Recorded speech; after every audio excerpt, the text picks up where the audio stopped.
and welcome to Rolling with Reviews. I'm Will, and with me as always is the chocolatier over here, Sarah. And today we're doing a review of Truffle Shuffle. Sarah, tell us a bit about this game. All right, Truffle Shuffle is a light card drafting game of making sets of truffles for points, and the player with the most points after 3 rounds wins. All right, Will, so why did we get this? So we set up for a trade on BGG, set out our game, and the game that the other person thought they had wasn't the game they thought they had. Right. So they're like, do you want any other game? And we looked at, and we do like flat out games. So we saw they had this one, and this was one we hadn't tried. Yeah. So we decided to go for that. Yeah, because who could resist truffles? Yes, chocolates. Chocolate. I wanted to play a game about chocolates. So what do we like about the game? The, what do you call it? The risk-taking drafting. With having the cards face down, some face up, is just really engaging. Yes, it's a very interesting mechanic because you don't have access to all the cards, but you can kind of see what you'll be giving access to, and you're probably not going to be the first one to give access to that card. Right. So that's where the risk comes in. It's like, do I open up this play space by taking this card, knowing that the other person's going to have first crack at it, but they could be going for something completely different. Plus, there's risk in taking a face-down card. You could be trying to build a set, and yes, it's based on color, so yes, you want to take that green card. But if you're trying to build other sets, and like based on numbers or something, and you're still going to try to take that face-down card, I mean, that's a risk, again, of, okay, do I risk it, or do I just wait to go up a row and there's a face-up number that I want, or something like that. Yes, so mechanically, just very solid for a drafting game. And the modifier cards really open up the play space because you're not just dealing with numbers. Now you've got things that can change it so that the card is equal to another card, or you can change a color, or you can change the number. Or you can draft 2 cards this turn. Yes. Or you can skip your turn, but next time you draft 3 cards. Yeah. So it really opens up the play space where if it was just numbers, even though there is a distribution of the numbers, if it was just numbers, I don't think it would be as engaging. Yes. As it is with those modifiers. They chose really good abilities to match up to, like you said, open up the play space, make it feel interesting. And you like the chocolate art? Oh, God. It's really hard not to pick up one of those cards and like try to eat it, huh? No, I was kidding. I know I licked most of the cards I touched. And those chocolate coins, okay, it's just, growing up, I mean, I'm not very good at being Jewish, but that's just the way it is. But I grew up with gelt and getting chocolate coins every year. And so seeing those chocolate coins with a little bit of foil peeled back so you can see the chocolate, I mean, it did bring back some really good positive memories. So I don't know, I'm sure that wasn't really intentional. They wanted coins, and chocolate coins exist. But that's my personal, I guess, connection. All right. What do we don't like? What do we not like? Well, as we kind of discussed in our 2-player and accessibility video, the 2-player game is really long. Now, you do get more game because you are doing more in a game than if you were playing with 4 players. But for the weight of the game, I just felt it was too long. I don't know. I think there was an instance in the second round, because each round you set up essentially a big pyramid of cards to go through, and you have to go through the entire pyramid. You can't just stop and go, let's move on to the next round. So we were in the later half of the second round, and Sarah's like, is this game over? And I go, no, we still have another round. And she's like, okay, all right. So it was definitely hitting, and I know I was flagging at the end, like, how many more cards do we have? I mean, it's not like this is a heavy game, but again, for the weight of it and the decisions that you're making, you really feel very satisfied at the end of 2 rounds for 2 players, just because of the amount of game you're doing. Yeah. I mean, that might be a good house rule to try for people. Yeah, the only thing there is you are supposed to go through all of the cards. So yeah, because that makes a better distribution. Right, because as we've discussed in other games, when you start messing with the probability, because with a 2-player, you're not going through all the cards that you would in a 4-player game, that can really skew the experience. So short of actually taking sets of numbers out to make a shorter game, I don't know. I don't know what would make it better. So for me, I did not care for the 2-player experience. Now, the one thing I didn't care for, and this really made it hard for me when trying to say, is this good for 2 players? And I said no, the theme. Yeah. I was expecting a game having to do with chocolates, and therefore, whenever someone comes up with a theme, they try to match up mechanisms and say, oh, this is what this means when you're doing this. The most I got is when I'm turning in cards, I'm fulfilling orders. Okay. Why am I an employee almost randomly grabbing cards from a pyramid to do this? Where is the chocolate part that I am supposed to enjoy? And why are we getting paid in chocolate coins? Right. Is this some weird slave labor thing? I had a really hard time connecting anything having to do with the theme to the actions I was doing. Yeah. And that felt very, very disappointing to me because the one thing I was looking for, and I've played games like this where I'm drafting cards to score points. Go Nuts for Donuts, Sushi Go, things like that. Even other games from Flat Out Games like Point Salad.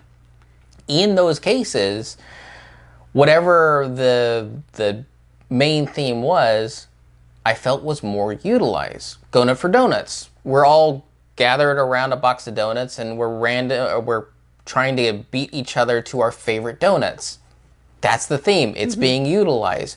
Even Point Salad, well, Point Salad is a pun on games that you do things to get points.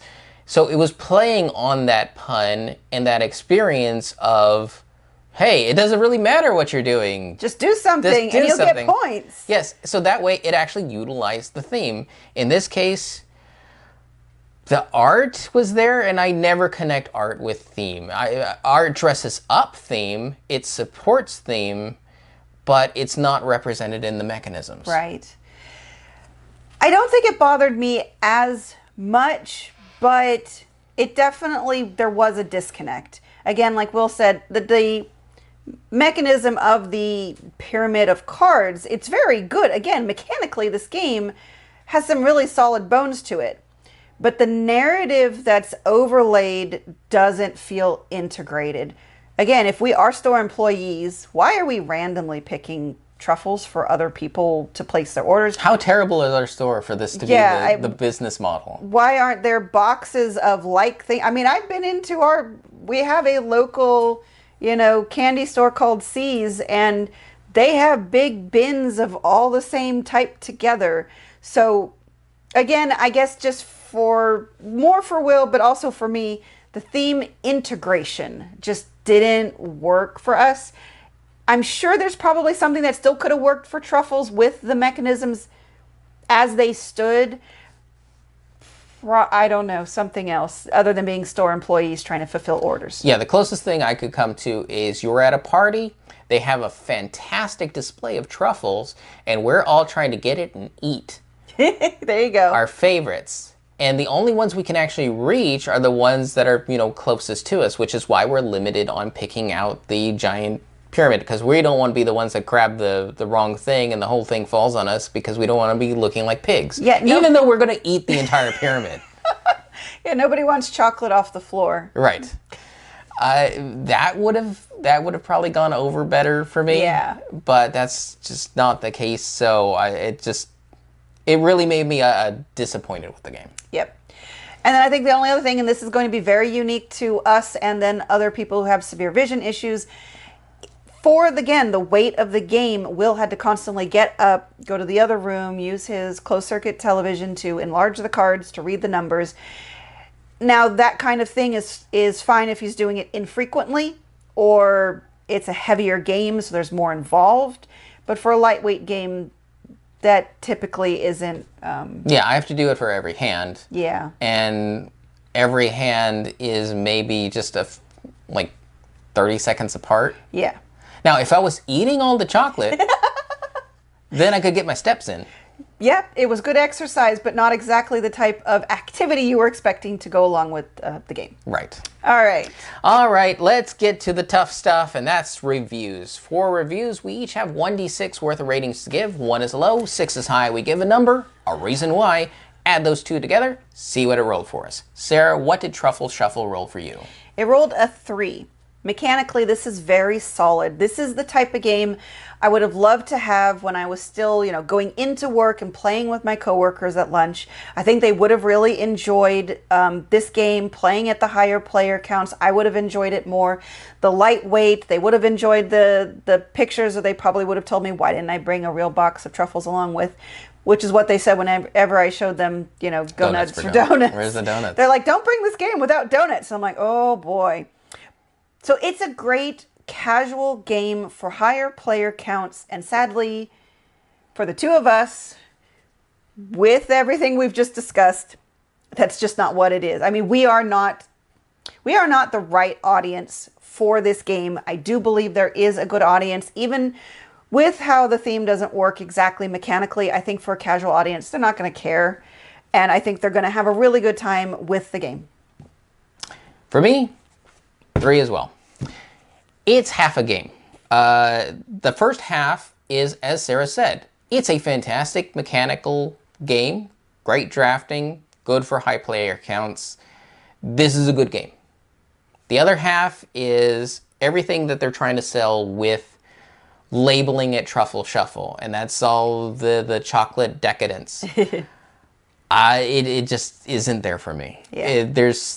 It's not integrated. It just has nothing that says chocolate to me besides pictures, and I can't see pictures, so that's even worse for me. At least they're just cards and numbers and colors to you. Yeah, I mean, at least Sarah can see that, so that's nice for her. But I was looking for a game having to do with chocolates. I don't feel I got a game having to do with chocolates. I had a game that was a solid drafting number game. Mm-hmm. And so it felt like deceitful advertising. Aw. It's sad to say. Someone gave you a box of truffles and it was already half eaten. Yes, it was like the one day my teacher came into the 4th grade and she brought in this beautiful looking cake, and everybody was excited to dig in because we had this great cake. For her to only reveal that it was a cardboard box decorated with little bits of frosting. Oh my God. She was trying to teach us a lesson, and the only lesson she taught is anger towards her. And deceitfulness. Don't trust them. That's what this game brings back to me, and that's why half the score is just gone, because I'm fooled again. Fool me twice. I feel sad. So, 6 out of 12. Yeah. Not a bad game. And again, it's going to be great for a casual audience at a higher player count. And again, we are just not that. Yes. It just does not fit with our collection. And we have other games that fill this need and do a good job, and from the same company. So yes. That doesn't tell you it's a bad company. It tells you it's just not a game for us. And just be warned, if you are looking for those type of things, there are probably other games that'll do that better. Yep. I definitely recommend Point Salad. Oh, definitely. Yeah. Point Salad's really good. All right. That's it for us here at Rolling With Reviews. If you have any questions, comments, or concerns, or some chocolate to give me, you can reach out on the social media platform. I hear that's how you get free stuff, is you ask for it. But you can reach out on the social media platforms at Rolling With Two, that's TWO. We're on Twitter, Facebook, and Instagram. And on YouTube, please like and subscribe. And remember, I like chocolate, and we are Rolling with Reviews.